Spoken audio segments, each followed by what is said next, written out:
Joining me today is Vancouver Whitecaps striker Brian White. Obviously, it's a big moment for you guys here coming up. We're recording Tuesday, May 27th, ahead of your guys' CONCACAF Champions Cup final later this week. Let's start there. Obviously, this is a big moment, not only for you, not only for the players, but for Vancouver as a city and Vancouver Whitecaps as a team. What have the past few weeks been like in training? Has things started to ramp up after you guys kind of advanced here? And how hard is it to kind of keep your focus on these MLS games that are coming up while you have this big thing looming in the future? Yeah, it's been kind of difficult. Like you said, we've had a lot of other games in between, qualifying for the finals and the actual game of the finals. So yeah, it's important that we go into every game focused on that opponent in that game. But obviously, in the back of your mind is that game against Cruz Azul. So uh, yeah, it's been an interesting mix of focus on these MLS games, but obviously kind of daydreaming a bit about that game. Has training, I guess, the past couple days has it ramped up a little bit? Is there a little bit of a more of like a tension and a desire to like really you're starting to see everybody's like levels go up a little bit in training recently? No, I don't know if it's been ramped up any more than it usually is. I think we train as a team really well. Everything is, the coaches keep us to a high standard. The work ethic from the team is always high. So, I think it's important that we, don't go doing stuff that didn't get us here in the first place. Like we know what got us here. We know how hard we work on the training pitch day in and day out. So it's important that we, continue with that discipline and that desire that we've had throughout the year and um, stay on the right path. Have you guys talked about obviously the size of this accomplishment? You guys would become the first Canadian team ever to win CONCACAF Champions Cup. Obviously, MLS teams, you know, traditionally have not, won this tournament. Have you guys talked about, what that would be like? Do you guys think about that, or is it kind of let's focus on the task at hand and worry about all that stuff after? Maybe individually, some people are thinking. Obviously, I know I've thought about what it'd be like to lift the trophy and how special that moment would be. But yeah, like you said, it's easy to get carried away in those moments and talk about things that shouldn't be in our focus at the moment. Like you said, we have a lot of games, a lot of MLS games, the Canadian Championship game. So we try to keep our focus on the task at hand. Now let's transition to your guys' success over the course of this season because you guys are playing phenomenally, not just in CONCACAF Champions Cup, but also in MLS, top of the West. It's been a massively successful season for you guys so far. What's been the main difference this year from last? I think when the Jesper and Jan came in and they brought in a little bit of a new style of play. I think they've allowed players to kind of flourish in their roles, and with that, they've been able to show like how they can play, their talents, their skill set.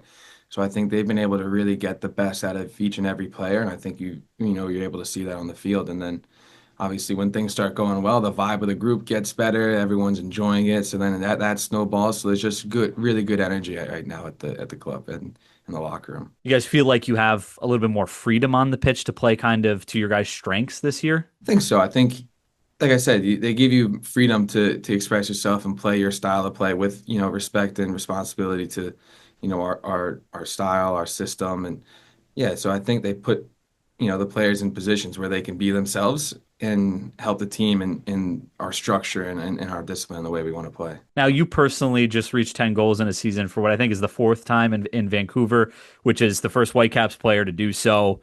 What's it been about this Vancouver team, about Vancouver in general, that's allowed you to see such success while you've been here? For me, I came in as obviously I think I came in as more of a backup, but through injury and international duties, I was able to play a lot of games and then earn, a starting spot. And then from there, I just was able to, consistently play day in, day out, week in, week out, and have that confidence from the staff, from the club, from the fans. And I think having all that, confidence instilled into me allowed me to kind of play my game. And, with every game, you gain more experience, you learn things. And I've just been able to kind of, like I said, I've just been able to play a lot more games, and I've just been able to learn and develop and improve every game, every year. What were those first, when you first got traded to Vancouver, what were your thoughts there? Obviously, you said you came in kind of as a backup.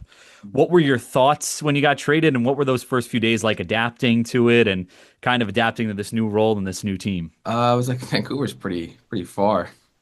Yeah, obviously, it's a real far flight from New Jersey. Probably the farthest place I could have gone in the MLS from New Jersey. Yeah.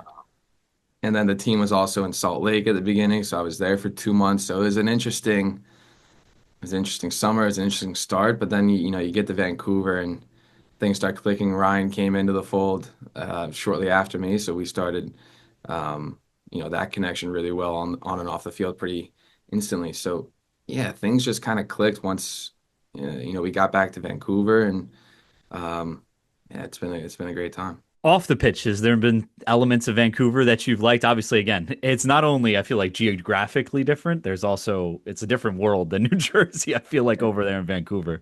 It's opened my eyes to a little bit more cuisines.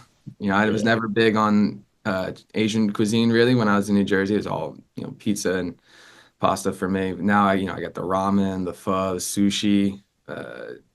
Dabbled in more in the Japanese cuisine a lot more too. So it's been cool. It's a different culture. It's a different environment, and still do miss the pizza and the bagels in New Jersey. But it's good food out here as it is. Yeah, as a Jersey guy myself, I can say the North Jersey area, especially, is like basically just Italian food the entire Yeah. time. It's hard to eat anything else. There's good Italian food here, to be fair. We found some good spots, but Yeah.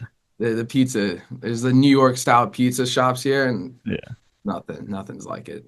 Yeah, I hear you on that. Let's transition now to U.S. men's national team. It's been a pretty awesome couple years for you, earning your first call up at the international level.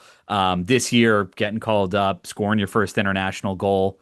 What's this experience been like for you being able to represent the country? It's a dream come true for every player to represent their national team, and it's something you dream of and keep working for no matter how old you get. Obviously, it's been made quite clear how old I am in terms of getting my first couple call ups.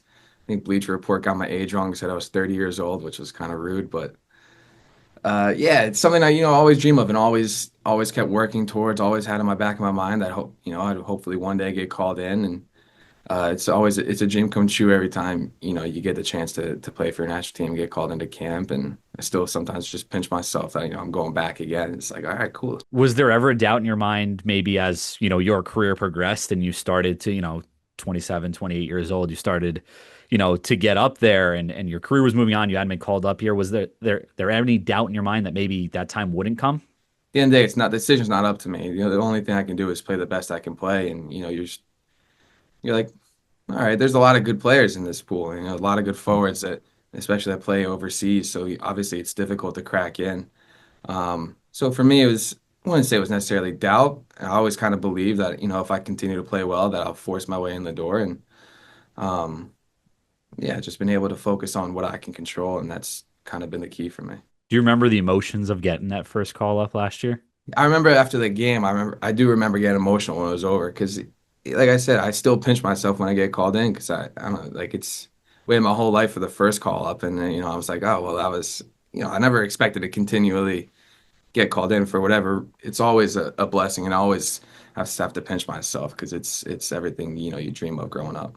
Mauricio Pochettino comes in, obviously takes over for Greg Berhalter. What's that been like playing under him? What's his style like? Take us a little bit, behind the scenes and give us kind of like what it's been like as a player to experience that. It's been really cool. Obviously, such a high level coach, such a good resume and everything he's achieved. So to be in the camp with him, kind of see how he and his team operates, how his coaching staff works, the demands that they have for their players, it's a real eye-opening experience. I think it's pushed me to raise my game, and it's been awesome. I'm looking forward to getting back in there. Let's transition to the fun stuff. Favorite goal you've ever scored? Of Made my first MLS goal just because that was, it's always a special moment. course. Stadium you have not played in yet that you would love to play in at some time in your career. Can be anywhere in the world. No, Anfield. I'm a big Liverpool fan. That would have been the dream. Awesome. Most difficult stadium to play at for you? The Mexico City. Life is on the line. Someone has to score a penalty for you to save your life. Who you picking? Sebastian Berhalter. All right. I like that answer. Go to pregame music that you listen to, prior to the match. It's kind of a mix of like rap, like Avicii kind of music, and then some reggaeton. Okay. I'm That's a usually, different one. yeah, I got stuck with DJ ever since I came to the team, and so now I have to get all the flavors in. Yeah, you got to curate the playlist so that everybody's getting a little bit of what they like. That's a difficult job. That can't be easy. A lot of pressure. You can only have one thing to eat the rest of your life. What is it? Sandwiches. Sport you would play if you didn't play soccer. Baseball. All I right. wasn't very good, but it seems pretty chill. That's again the theme we're getting is a lot of people weren't very good at baseball, but that's just the sport they Yeah, played when it they were seems like younger. a lot. So, Play golf before the game. did you play golf now? Yeah. Yeah. But golf professionally would be too much pressure. Yeah, yeah, I feel you. I feel you. Three more. Fun fact that not many people know about you.